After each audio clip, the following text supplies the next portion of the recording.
हरिबो हरिबो हरिबो।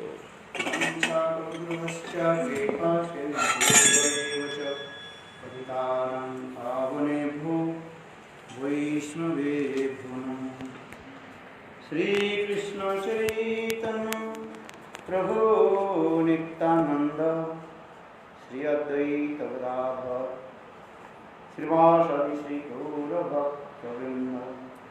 हरे कृष्ण कृष्ण कृष्ण हरे हरे,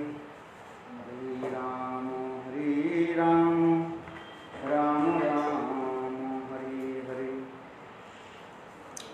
सर्वप्रथम मेरे गुरुपाद वर्गों नित्यलीला प्रविष्टम विष्णुपाद पाष्टोत्तर सतनाम भक्तिवेदांत सर्वानंद श्री महाराज एवं नित्यलीला प्रविष्टम विष्णुपाद पाष्टोत्तर सतनाम भक्तिवेदांत शिवनारायण श्री महाराज के अभय चरण कमलों में अनंत कोटि शास्त्र धन्यवाद ज्ञापन करता हूँ एवं तत्पश्चात समस्त वैष्णव विष्णु के चरण कमलों में राजथा धन्यवाद प्रणाम स्वीकार करो। कई दिन जावत हम लोग ने चैतन्य चरितामृत ग्रंथ से सनातन शिक्षा श्रवण कर रहे थे। चैतन्य महापुरुष स्वयं सनातन गोस्वामीपाद के लक्ष्य करके संबंध विधि और प्रयोजन तत्व के बारे में बताया। कृष्ण संबंध, भक्ति, अविद्या और कृष्ण प्रेम प्रयोजन बताया गया। अभी हम लोग इसमें जो है अविद्या तत्व के बारे में, भक्ति के बारे में हम लोग श्रवण कर रहे थे। दो प्रकार भक्ति है, एक रागानुगा भक्ति, एक वैदिक भक्ति और एक रागानुगा भक्ति। हम रागानुगा भक्ति की कथा हम आलोचना कर रहे थे, है जिसमें हम लोग श्रवण कर रहे थे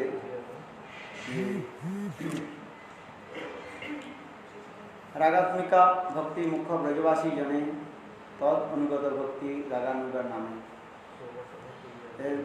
रागानुगा भक्ति के बारे में समझने के लिए पहले रागात्मिक जन जो मुख्य ब्रजवासी जन के बारे में समझना चाहिए, क्योंकि नित्य सिद्ध कृष्ण जी परिकर जयानंद यशोदा गोप गोपी राधा आदि गोपियों के हृदय में स्वाभाविक रूप में कृष्ण के प्रति प्रेम रहता है। जिस कथा कई प्रसंग हम कई दिन जावत भी किया, सबका वात्सल्य माधुर्य तीन प्रेम के बारे में बताया। सखाओं सुवर सुदाम आदि सबका भाव के द्वारा कैसे कृष्ण की सेवा आदि करते हैं। वात्सल्य भाव के द्वारा नंद यशोदा आदि कृष्ण कैसे पुत्रवत लालन पालन आदि करते हैं और ताड़न पोषण आदि दिखाया। माधुर्य रस के द्वारा गोपियों के बारे में हम लोग श्रवण किया।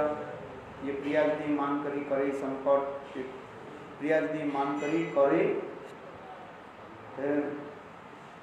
प्रिया यदि मान करी करे भक्षण वेदस्तुति हुई के मोह हरे मोह। कृष्ण स्वयं कह रहे हैं मेरे प्रियाओं यानी गोपियाँ जैसा स्मृति राधिका आदि मान करके मुझे अनेक प्रकार के जो है रूढ़ शब्द आदि बोलने पर मुझे वो मिठास लगता है। वेद आदि स्तुति के द्वारा मेरा जो आनंद नहीं है, किंतु गोपियों की वह वचन मुझे आनंद उत्सव कराते हैं। ऐसे नित्य सिद्ध ब्रजवासी की भाव माधुर्य की प्राप्ति के लालसा में अनुगत्य में जो भजन आदि करते हैं उसके रागानुगा भजन कहा जाता है। इसलिए कहते हैं विराजंती अभिव्यक्ति ब्रजवासी जनादिषु रागात्मिका अनुशिता सा रागानुगा उच्यते। ब्रजवासियों के हृदय में जो अव्यक्त रूप में जो रागात्मिका भक्ति विराजमान है, उस भक्ति के अनुगत होकर के जो साधन आदि करते हैं उसी के कहा जाता है रागानुगा भक्ति कहा जाता है। ब्रजवासी के भाव माधुर्य तत्त भाव आदि माधुर्य श्रुते धीज पद नात्र शास्त्र न जुक्ति तद लोभवृत्ति केवलम। इसके बारे में हम लोग श्रवण कर रहे थे। नित्य ब्रजवासी लोग की भाव माधुर्य आदि कोई लोग अपेक्षा नहीं करते हैं, अथवा न कहीं शास्त्र युक्ति भी निर्भर करते हैं, क्योंकि शास्त्र में कहा गया लोभ ही लोभ उत्पत्ति कारण हो। लोभ ही केवल लोभ की कारण होता है और भी कारण नहीं बता सकते। लोभ की उत्पत्ति का कारण बता दें, कोई कारण नहीं। लोभ मतलब कोई कारण नहीं, किसी कारण क्यों लोभ हुआ कथा सुनने में, क्यों ये भाव प्राप्ति के लोभ हुआ, बस लोभ ही कारण का लोभ कारण यही कारण है ना। मैंने कोई कारण इसलिए रागा इसलिए कारण है न तत् भावादि माधुर्य श्रुते धीर अपेक्षते, तत्त भाव आदि माधुर्य श्रुते धीर अपेक्षते, नत्र शास्त्र न युक्ति लोभोत्पत्ति केवल। कोई शास्त्र युक्ति के द्वारा आप नहीं कर सकते। क्यों इनके हृदय में लोभ उत्पन्न हुआ, कौन बता सकते है? जिस प्रकार एक युवक युवती के माधुर्य देख करके उनकी विवाह आदि करना चाहते हैं, गुरुदेव सीधा उदाहरण देते हैं। एक गरीब लड़का जो है ये राजकुमार के सौंदर्य माधुर्य के देखा, देख रहे उनके साथ विवाह करने के लिए उसकी इच्छा है। राजकन्या उसके विवाह करे ना करे दूसरी बात है, किंतु उनके हृदय में तो हो सकता है कि राजकन्या के साथ में विवाह करो। बोले क्यों? यदि कहो राजकन्या थोड़ी एक भरी घर के लड़के साथ विवाह कर भी सकती है भाई, क्यों नहीं कर सकती? तो इसलिए कहते हैं लोग ऐसे वस्तु है कोई युक्ति के द्वारा आप स्थापन नहीं करते, इसलिए कहते हैं न अत्र शास्त्र न युक्ति च लोभ उत्पत्ति ही कारण। केवल वह उनकी भाव माधुर्य के देखा, सुंदर एक लड़की को जो है दर्शन किया, राजकुमारी को देखा, इसलिए कहे तत्त भावादि माधुर्य श्रुते धीज अपेक्षते। उनके रूप माधुर्य के देख करके बाद उनकी कथा आदि श्रवण करके उनके हृदय में लोग उत्पन्न हो। युवती नाम यथा जुनंचे युवती तथा।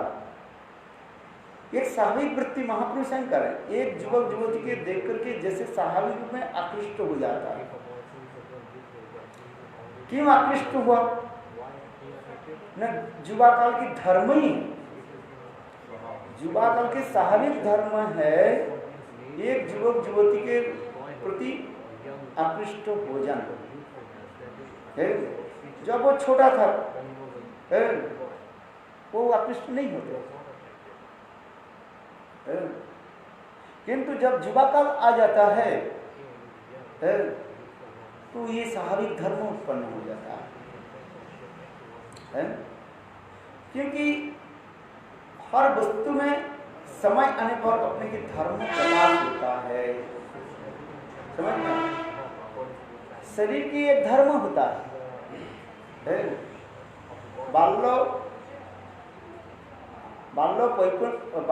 पौगंड कैशोर,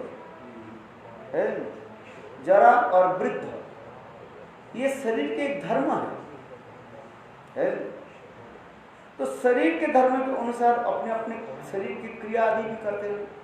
बालक तावत कीड़ा सक्त, तरुण तावत तरुणी रखता, वृद्ध तावत देहासक्त कर्मोपि ब्रह्मणे लगना। शंकराचार्य कह रहे मोहम्मद गर्ग, बालक तावत कीड़ा सक्त, छोटे छोटे बालक कीड़ा अपने छोटे बालक के साथ कीड़ा करते हैं। बालक तावत कीड़ा सक्त, तरुण तावत तरुणी रखता। जब तरुण मैंने युवा काल आ जाता है, ये युवक युवती रूप में स्वाभाविक रूप में उसके हृदय में चंचलता आ जाता है और वो एक तरुणी की तरफ देखते रहते हैं।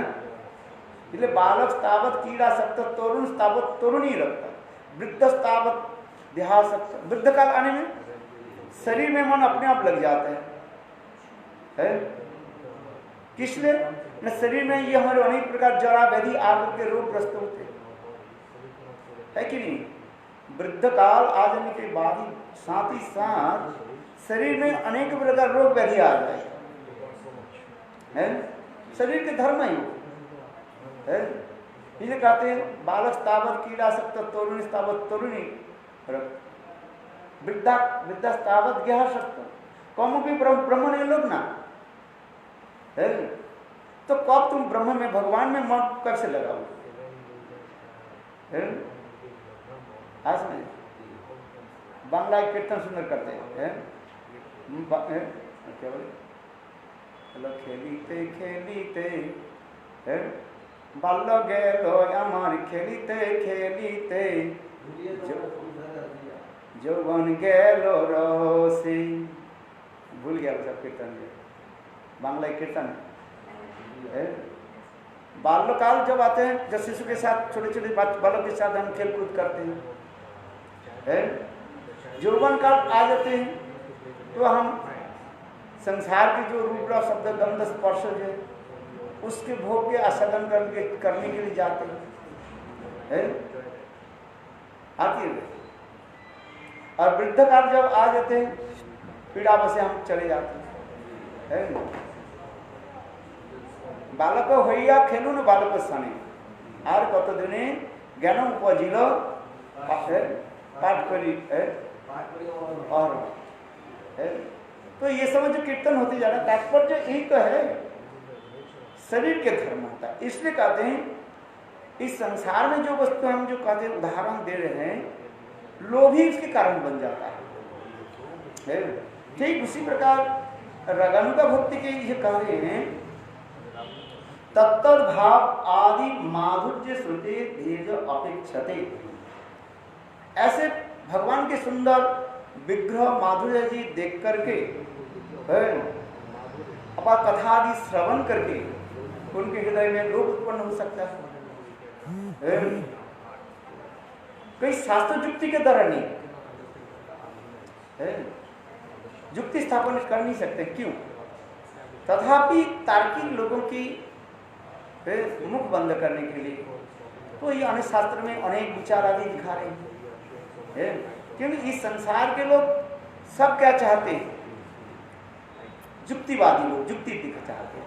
जैसे मैंने कहा बालक तावत कीड़ा सप्त तरुण तावत तरुणी रखता युवा आ जाने पर क्यों वो तरुणी के पीछे क्यों दौड़ते हैं, एक युवा युवती के प्रति क्यों दौड़ते हैं। बोले शरीर के धर्म है, शरीर धर्म मन धर्म कहा गया है। वस्तु की गठन होने के साथ ही साथ वस्तु की क्रिया अपने आप प्रकाशित होता है। ये स्वाभाविक दिखाई देता है। अभी जड़ वस्तु के हम जड़ वस्तु के देखे जहां पर हम लोग बोले क्यों एक युवक युवती के प्रति क्यों दौड़ते क्यों, बोले शरीर के धर्म। अच्छा फिर कहे कोई जाति नहीं पर उसके प्रयोजन की संस्कार है। किसी किसी को देखा जाता है बचपन से वो वैरागी होते हैं न संसार के विषय के प्रति वो आकृष्ट, जैसे रघुनाथ दास गोस्वामी के उदाहरण है। उसके माता पिता ने घर संसार में बंधने के लिए बहुत प्रयास किए है। अप्सरा की भांति सुंदरी लड़की के साथ शादी कराया क्योंकि तथापि रघुनाथ जी के मन लगे। तो उसी प्रकार ये हम जो कथा श्रवण करते जा रहे हैं इसलिए करे रागानी का भक्ति के द्विविध अनुशीलन करें। बाह्यंतर्याल द्वित साधन बाह्य साधक दे करे श्रवण कीर्तन मने मने सिद्ध देह करिया भावन रात्रि दिने राधा कृष्ण करई सब सेवन। दो प्रकार के साधन बता रहे हैं, ये बाह्य और अंतर साधन, वही और अंतर साधन। बाह्य साधक देह में श्रवण कीर्तन आदि करते हैं, शंखा प्रभु का नाम गाना नती, ये समझते बाह्य साधन कहा जाता है। और अंतर साधन क्या है, मने मने सिद्ध देह करिया भावन रात्रि दिने राधा कृष्ण करहि सेवन। सेवा सद्गौरूपेण सिद्धरूपेण चत्र हि तद्भावलिप्सुना कार्या ब्रजलोक अनुसारतः निजाभिष्ट कृष्ण पृष्ठ पचित लगिया निरंतर सेवा करे अंतर मना भया। कितना सुंदर बता रहे अंतर सेवा करे। सेवा साधक रूपेण सिद्ध रूपेण रूप गोस्वामी पाठ करें। दो प्रकार के साधक रूप में और सिद्ध रूप में। साधक रूप में वैदिक भक्ति के नियम आदि पालन करते जा रहे हैं, शंखा प्रभु का नाम। और सिद्ध रूप में तद्भाव विष्णु ब्रजलोक अनुसार ब्रजवासी नित्य सिद्ध जो ब्रजवासी उनके भाव माधुर्य सेवा माधुर्य श्रवण करके वो भाव प्राप्ति के लिए ललायित होते हैं। लालच समझते हो, लालसा रखते हैं। इसलिए कहता तद्भाव विष्णुना कार्य ब्रज लोक अनुसार ब्रज के अनुसरण करते हैं। और निजाभिष्ट कृष्ण पृष्ठ पाछित लगिया निरंतर सेवा करे अंतर मना हुआ है। अपने सिद्ध देह की अनुभव करके अंतर्मन होकर के सेवा आदि करते रहते हैं। जिसे कहते हैं कृष्ण स्मरण जनंचस्य पृष्ठं निज जन समीहितं तत्त कथारत च असौ कुर्जाद्वास ब्रजे सदा। अपने अपने भाव माधुर्य के अनुसार कथादि श्रवण में उसकी रुचि होता है। आसम सबके कथा में सबके एक प्रकार रुचि नहीं होगा। साधक जब ऐसे स्टेज में चले जाते हैं, उस जो दासरस के होगा दासरस की कथा में उसके उल्लास होगा। शक्कर रस में पर शक्कर रस की कथा में उल्लास होता है। वात्सल्य में वात्सल्य रस की कथा उल्लास होता है। माधुर्य रस में माधुर्य रस की कथा उल्लास होता है।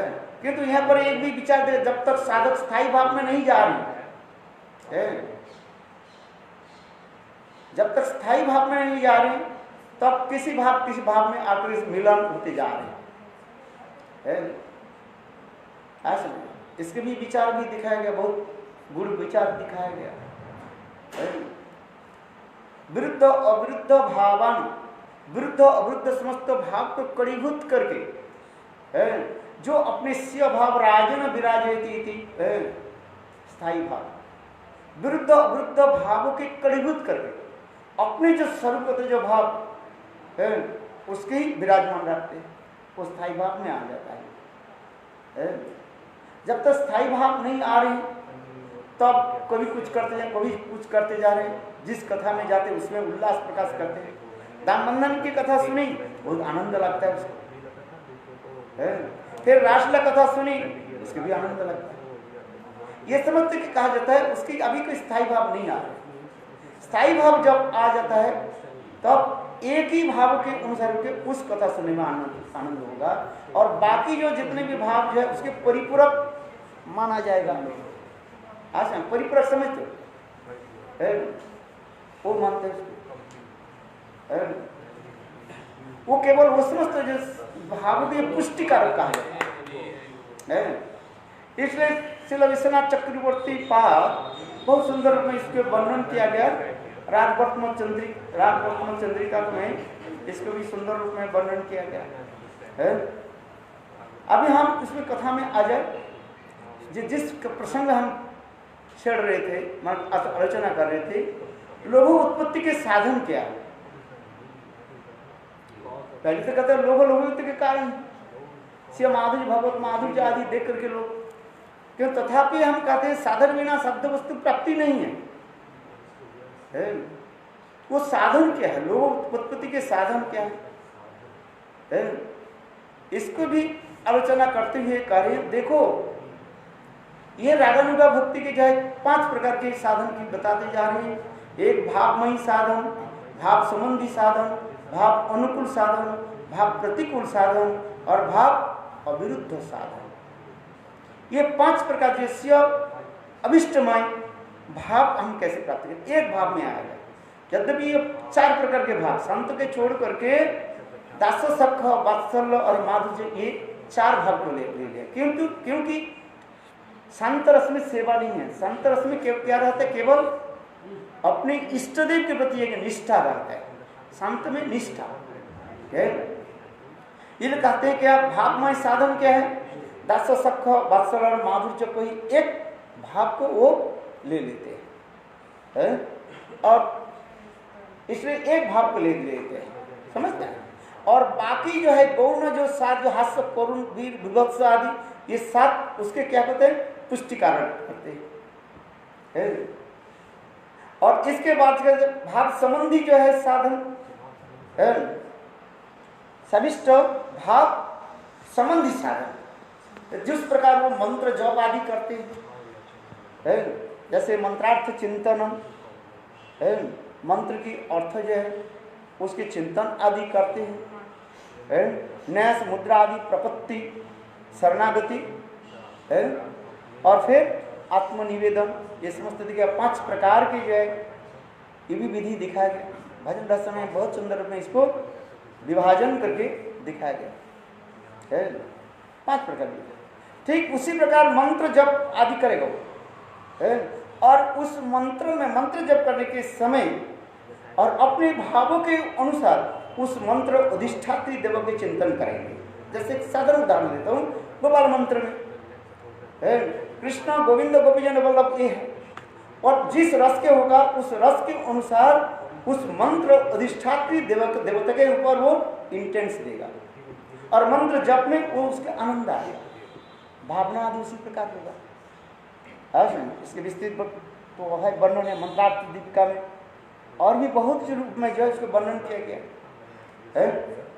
इसलिए कहते हैं जो मंत्र जप आदि ये समस्त कहते हैं भाव संबंधी कहा गया, भाव अनुकूल, अपने भाव के अनुकूल जैसे अभिष्टमय भाव अनुकूल, भाव के अनुकूल क्या क्या चीजें उस बार जैसे एकादशी आदि पालन ये समस्त भाव के अनुकूल होगा।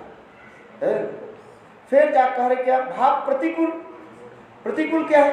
रुक्मिणी ध्यान न्यास मुद्रा आदि ये भाव के प्रतिकूल हो जाएगा। जैसे वो रुक्मिणी आदि द्वारका ध्यान आदि चिंतन नहीं करे, वो केवल ब्रज की जो है माधुर्य रस के चिंतन आदि करेंगे। जैसे गुरुदेव उदाहरण दे देते थे, राधा कुंड के तट पर 2 भाई रहते थे, अनेक दिन रह करके राधा की अपने इष्ट देवी मान करके भजन साधन किया बहुत दिन तक। दोनों भाई भजन आदि करते, मंत्र करते करते साक्षात राधा के उनके हृदय में राधा जी प्रकट हो जाते थे। देखो कुछ दिन के बाद कुछ ब्रजवासी लोग बोले हम लोग द्वारका चल रहे हैं, हम के साथ चलो। छोटे भाई बोले जीवन मैं जॉब से आया कभी तो कहीं घुमा ही नहीं है, केवल लॉकडाउन करके यहीं पर राधा कुंड में भजन करना जैसे कहते हैं जैसे उसी प्रकार। तो ब्रजवासी लोग कहने पर उनके जब कहने लगे चलो द्वारका घुमा करके ला, द्वारका गए, द्वारकापुरी भ्रमण करके, और द्वारका में जाओगे ना वहीं पर छाई भस्म क्या क्या लगाते, मैं तो गया नहीं कभी। अच्छा जो लोग जाते ही जानते, देखो वहीं पर करे 2 महीने के बाद जब लौट करके आए राधा कुंड में बैठे भजन करने के लिए बैठे, मन नहीं लगता है।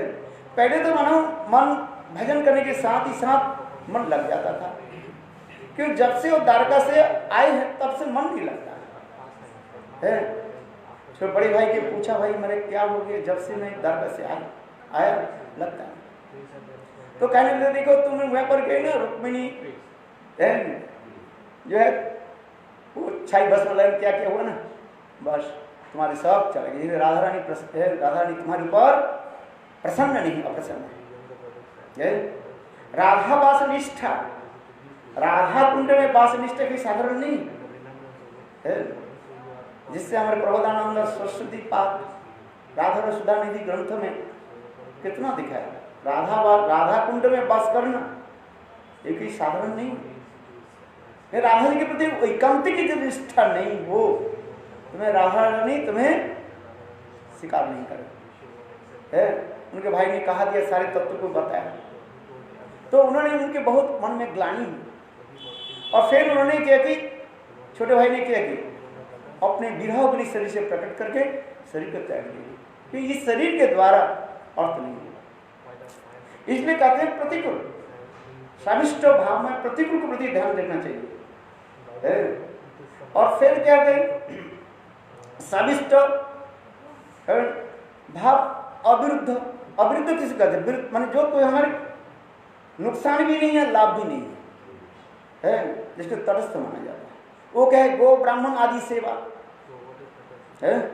गो ब्राह्मण आदि सेवा जो है ये इसको कहा जाता है तटस्थ भाव अविरुद्ध कहा जाता है। ब्राह्मण की सेवा करे अथवा ना करे, गो सेवा करे अथवा ना करे, उसमें कोई फर्क नहीं पड़ता है। करे भी अच्छा है, नहीं करे भी तो अच्छा है। इस प्रकार जो है भाव दिखाया गया। किंतु यहाँ पर कहते हैं, फिर कहते हैं लोहोत्ति कृत के साधन, फिर कह रहे हैं फिर 5 प्रकार कहा जाता है। इसको भी ध्यान देना चाहिए।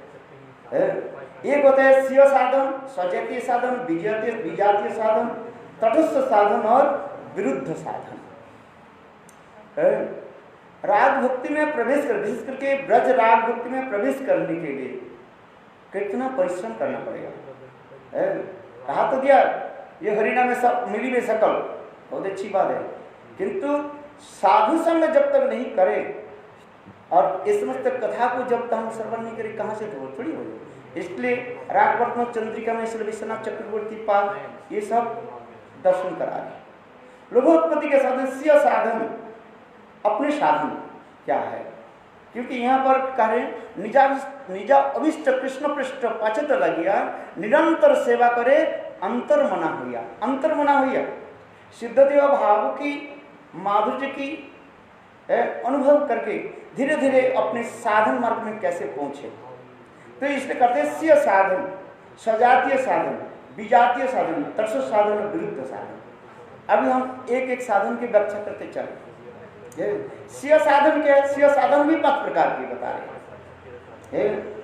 स्वीय साधन क्या है? साविष्ट लीला कथा में आसक्ति है, क्योंकि 2 प्रकार की होता है। एक होता है काम रूपा साधन में 2 प्रकार की विभाजन करके दिखा है, एक संबंधात्मिका और एक कामात्मिका। उसके अनुसार मुझे संबंधात्मिका कहा जाता है, संबंधात्मिका कहा जाता है, कामात्मिका कहा जाता है। फिर उसके 2 भाग में विभाजन करके दिखा, संभोग इच्छा में और तत्व भाव इच्छा में। ये तत्व भाव इच्छा में जो है सखी, नित्य सखी और प्राण सखी के भाव माधुर्य है। राधा जी के 5 प्रकार के सखी है, सखी, नित्य सखी, प्राण सखी,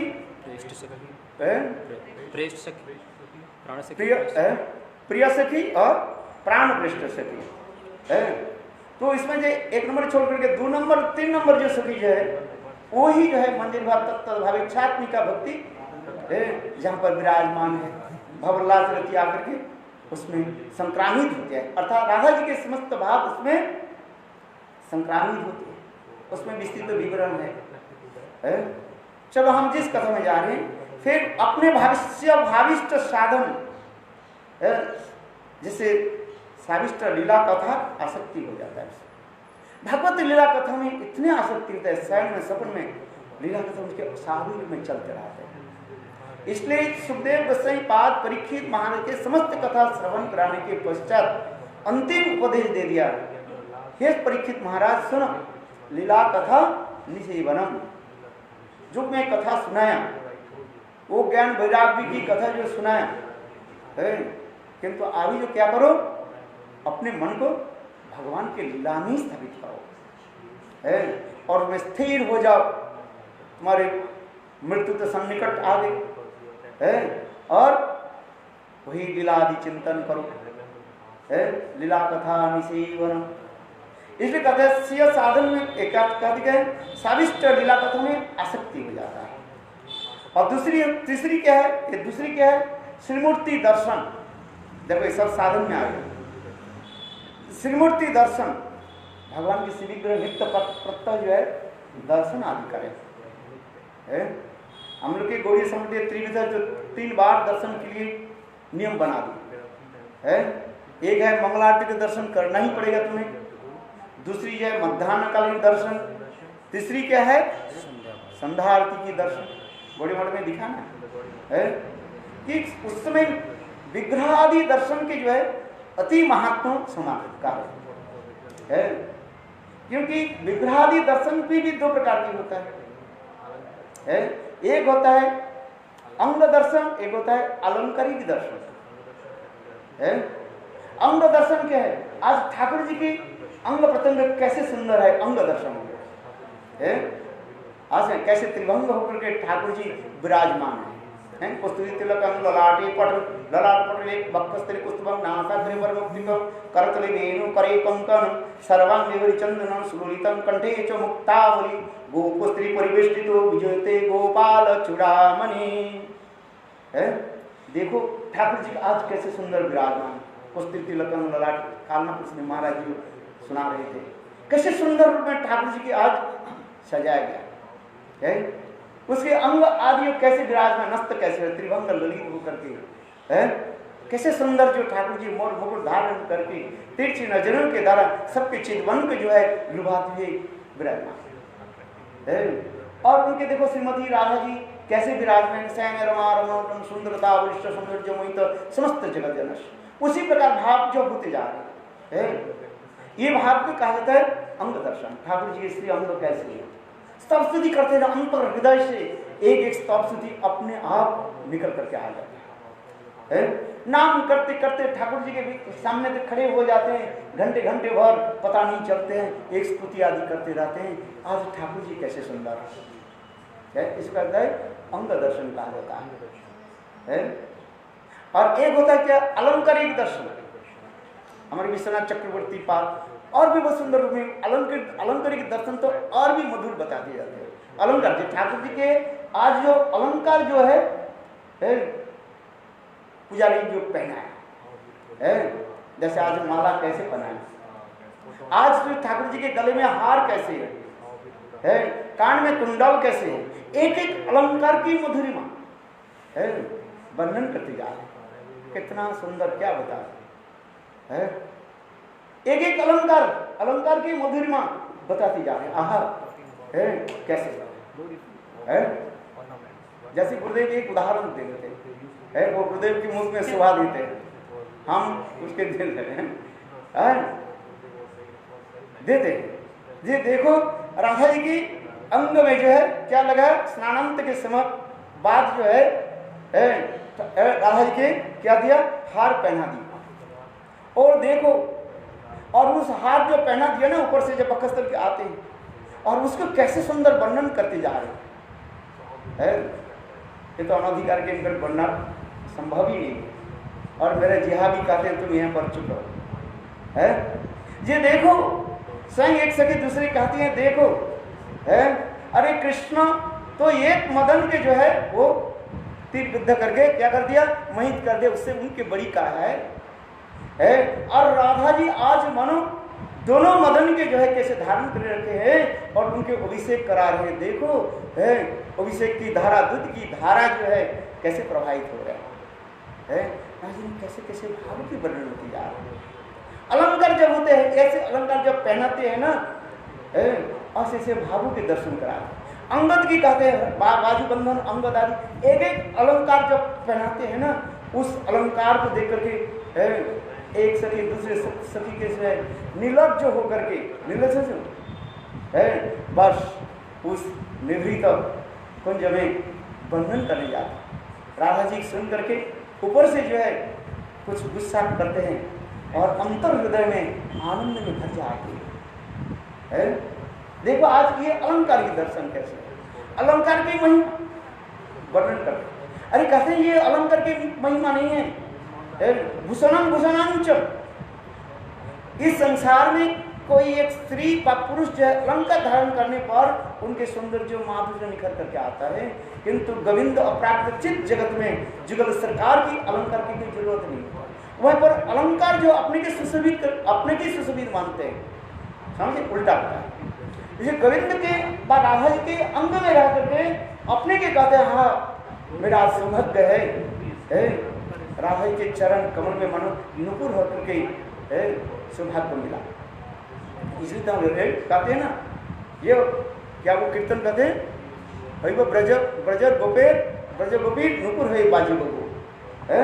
हमारी वो ठाकुर में कीर्तन है ना, हरि बोल आर मदन मोहन ब्रजेर पथे चली बबू है। कितना सुंदर ये भाव के माधुर्य प्रकाश होते जा रहे है? तो ये समझता अलंकार है, अलंकार के में फिर वो अलंकार जो है माधुर्य, फिर दो प्रकार के विभाजन होता है। एक अलंकार होता है, दो प्रकार का, एक माधुर्य भी उसमें होता है। जैसे कहते हैं देखो, नानाविध अलंकार करे झलमल, हरिमन विमोहन बदन उज्जवल, विशाखादि सखी गण नाना रागे गाय, प्रिय नर्म सखी जत चमर डुलाय। हम तो हर रोज कीर्तन करते हैं, किंतु उसमें ना जाने कितने भाव छुपे हुए। हरि मन विमोहन बदन उज्जवल, उसमें दो प्रकार के कहा जाता है। एक भाव अलंकार होती जा रहा है, विंशति प्रकार जो भाव अलंकार है, भाव भाव हेला किंचित विकोपादि, इसमें तो भाव अलंकार विंशति प्रकार की जाए। विंशति समझते कि नहीं, 20 प्रकार के भाव अलंकार होते रहते हैं। इसी कहते नानाविध अलंकार करे झलमल। राधा के हृदय में आज अपने प्राण गोविंद के साथ जो रास में जो मिलन होते जा रहे हैं, ना जाने कैसे कैसे भाव उत्पन्न होते जा रहे हैं। बरज विपिन वो कीर्तन है ना, है कदम कानने की देखो न सखी आज है? ये समस्त भाव कितने कितने होते जा रहे हैं। इसलिए अंतिम में करे अमी गृह ना जाइबो बने प्रवेशिबो ओलीरा रसे रोतोरे। और भक्ति में ठाकुर जानी कीर्तन के कितने भाव को कैसे वर्णन करते हैं। ये तो भाव माधुर्य है, ये समस्त भाव। इसलिए कहें देखो, अब तो समय मेरा रखिए है। इसलिए सिय मूर्ति दर्शन, एक अलंकार दर्शन, एक आंगिक दर्शन माने अंग दर्शन, फिर अलंकार भी अनेक प्रकार भाव आदि लेकर के आते हैं। सविष्ट भाव में जैसे जैसे भाव रस के साधन होगा उस प्रकार उसकी माधुर्य है भाव उत्पन्न होता है। और फिर होता है, चलिए समाप्त, एक होता है बाह्यदेह सेवा होता है। बाह्यदेह ठाकुर के कैसे हम सेवा अलंकार कैसे करेंगे, बाह्यदेह में सेवा होती है। जैसे हमारी क्या बोले लोकनाथ दास गोस्वामी आदि ठाकुर जी की सेवा आदि करते रहते। जब भी शास्त्र में कहा देखो विग्रह सेवा, तो विग्रह सेवा ये वही क्या बोलते हैं कनिष्ठ आदि करके कहा जाता है, किंतु नहीं, महाभागवत जो है उनकी जो विग्रह सेवा जो होता है माधुर्य में सेवा होता है। उत्तम भागवत भी यदि झाड़ू लगाए, बोले वो झाड़ू जी गोसाई पाठ क्या करें संदर्भ में, बोले कुंज सेवाएं भावना रेखा आज में जुगल सरकार की कुंज सेवा करें, तंबुल पाल मुर्दन, ये सब भाव उत्पन्न होता है। इसलिए कहते जी कुंज सेवाएं, कुंज सेवा की भावना उत्पन्न हो जाता है। जैसे महाराज बोलते हैं ना विपिन कुंज निकुंज निवृत्त कुंज, ये समस्त एक एक भावों की जो है माधुर्य साधक जैसे जैसे भाव उत्पन्न होता है उस भावों के द्वारा अपने नाम करते करते इस भाव समुद्र में डूब जाता है। इसलिए कहते हैं बाह्य देव सेवा। फिर कहते हैं मानस सिद्ध देव सेवा, अपने मानस में मन में नित्य सिद्ध भावों के अनुसार वो सेवा आदि करते रहते हैं, ये भी बहुत उच्च स्तर के हैं। और फिर पांचवा क्या है, ब्रजवास है। देखो ये सब सिया साधन में आ रहे, सिया साधन में आ रहे, ब्रज के ब्रज में वास करना ही पड़ेगा है। शरीर के द्वारा यदि नहीं हो मन के द्वारा, बोले मन के द्वारा तो वास करने के लिए दोनों की तरफ बस में बस होने चाहिए। कहीं की शास्त्रकार कहते नहीं, जब भी भक्ति विनोद ठाकुर थोड़ा कंसेशन दे रहे, यदि शरीर के द्वारा संभव नहीं हो मन के द्वारा वास करे, किंतु तथापि कोई आचार्य बात कहते हैं नहीं, दोनों ही शरीर के द्वारा मन के द्वारा दोनों ही ब्रज में वास होनी चाहिए। कई आचार्य ऐसे ही लिखते माने दृढ़ता करते ब्रज की वास होनी चाहिए, कहते मन में करें शरीर के द्वारा, बोले दोनों ही रखो। जब भी भक्ति विनोद ठाकुर थोड़ा कंसेशन टिकट दे दिया, किंतु कोई आचार्य दृढ़ता के लिए कहते नहीं, शरीर के द्वारा और साथ ही साथ मन के द्वारा ब्रज में वास होना चाहिए। और ब्रज में वास कहाँ पर होना चाहिए, जहाँ पर राधा कृष्ण की अत्यंत मधुर से मधुर लीला उस स्थान में रहना पड़ेगा। जैसे हमारे विश्वनाथ चक्रवर्ती पाद की जीवन कथा हम श्रवण करते हैं, जीव गोस्वामी पाद की जीवन कथा श्रवण करते हैं और स्पेशली विशेष करके रघुनाथ दास गोस्वामी की जीवन कथा हम श्रवण करते हैं। और गोस्वामी पाद के जो भजन स्थली जो विभिन्न स्थान में दिखा गया है, सनातन गोस्वामी, रूप गोस्वामी पाद, देखो हमारे रघुनाथ दास गोस्वामी के एक ही भजन स्थली है, वो क्या है? राधा कुंडम यो संस्थिति। रघुनाथ दास गोस्वामी विलाप कुछ में राधा रानी के निकट अंतिम प्रार्थना कर रहे हैं, हे रूप मंजरी, यदि राधा रानी मेरे ऊपर यदि प्रसन्न नहीं हुए, मेरा भजन में प्रसन्न हुए, तुम जाकर के राधा रानी के निकट यही प्रार्थना कर दो, मेरे अंतिम काल यही राधा कुंड राधा के चरण स्मरण करते करते मेरा शरीर समाप्त हो गया। ये समस्त वर्णन होते यार है, क्योंकि राधा जी के चरण के प्रति प्रगाढ़ निष्ठा भी दिखा है, उन्होंने यही तो दिखा रहा है। अलग अलग गोस्वामी अलग अलग दृष्टिकोण से अपने भाव माधुर्य व्यक्त करते हैं, किंतु हमारे रघुनाथ दास गोस्वामी कहते क्या है? इस शरीर और मन दोनों के द्वारा जो है तुम्हें राधा कुंड में वास करना ही पड़ेगा। इसलिए कह रहे विलाप कुसुमांजलि विलाप कुसुमांजलि ग्रंथ में ये कहते हैं यह मेव संस्थिति, दृढ़ता की इतनी दृढ़ता दिखा रहे हैं। ये राधा की ये राधा कुंड छोड़ करके मैं कहीं नहीं जाऊँ, जब भी आगे भी दिखा जहाँ पर राधा रानी है मैं पर चले जाऊँगी। यह भी मुझे पता लगे राधा रानी व्रज को छोड़ करके कहाँ चले गए, द्वारका चले गए, मैं भी राधा रानी के पास चले गए, किंतु अंतिम में कह रहे हैं राधा रानी कभी तो व्रज छोड़ करके जाएगी है, जिसमें कहते राधा की जो है संयोगिनी वियोगिनी, ये समस्त कथा आप लोग जानते हैं। जो नित्य जो राधा रानी जो है विश्वानंदिनी श्रीमती राधिका जो है व्रज छोड़ के कहीं नहीं जाएगी। वही विश्वानंदिनी की दो प्रकार, एक संयोगिनी और एक वियोगिनी।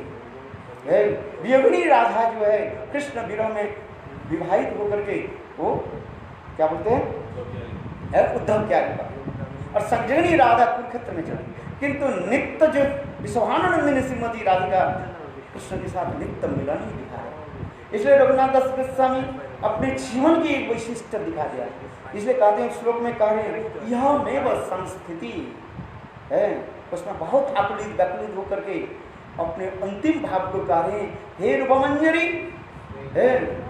मेरे तो प्रार्थना राधा जी के निकट पहुंचेगी कि मैं राधा से बहुत दूर हूँ, तुम तो राधा के अत्यंत प्रिया हो, राधा के सन्निकट में रहते हो, इतने राधा निकट हमें मेरा जो प्रार्थना आप दीजिए, मेरे यह मेव संस्थिति, यही राधा कुंड में राधा के चरण कमल स्मरण करते करते मेरा देहपात हो जाए, यही कारण। इसलिए कहते हैं ब्रजवास, इसलिए कहते हैं सिय साधन की उस प्रकार ब्रज में निष्ठा, और दूसरी कहते हैं ये ब्रज में जहाँ जहाँ पर चंद्रावली के स्थान है, जिसे कहते हैं सखी स्थली, उस स्थान तो जाना तो बहुत दिन की बात है, उस स्थान के जो उत्पन्न है